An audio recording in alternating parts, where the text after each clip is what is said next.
C'est la première fois qu'une femme est candidate à une élection présidentielle au Tchad. Et son cheval de bataille, c'est la création d'un État fédéral. Si après 60 ans, un mode de gouvernance n'a pas permis de promouvoir un développement sur l'ensemble du Tchad, dans les 1 284 000 km², il ne sert à rien de garder un tel mode de gouvernance. Une candidature inédite à laquelle cette commerçante du marché central N'Djamena voudrait croire.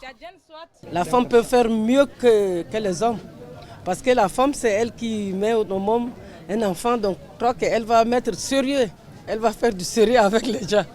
C'est ce que j'espère. Mais avant d'être candidate, Lydie Beassemda a été ministre. Elle a passé 1 an et demi au gouvernement entre 2018 et 2019.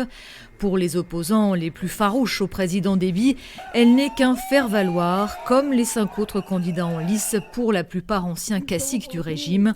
Albert Pahemi Padaké était ainsi Premier ministre entre 2016 et 2018. Ceux qui se battent pour une véritable alternance, eux, sont absents de l'élection. La Cour suprême a invalidé 7 candidatures, puis 3 autres prétendants ont annoncé leur retrait pour dénoncer les violences visant l'opposition et les arrestations arbitraires. Parmi eux, le rival historique, Saleh Kebzabo, en qui ce jeune homme avait placé tous ses espoirs. Je veux un changement. Là, j'ai déjà 31 ans.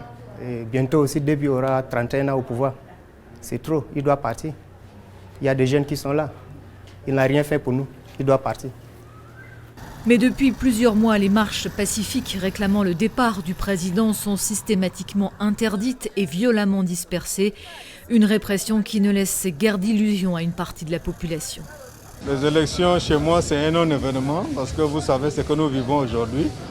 Ce n'est pas du tout à la hauteur de la vie des Tchadiens avec toutes les richesses que nous possédons.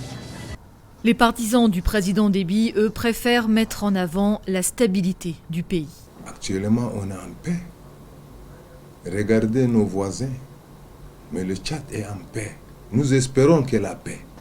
Celui qui a pris le pouvoir par un coup d'État en 1990 et qui a été récemment élevé au rang de maréchal a su s'imposer comme un allié essentiel pour la communauté internationale dans la lutte contre les djihadistes au Sahel.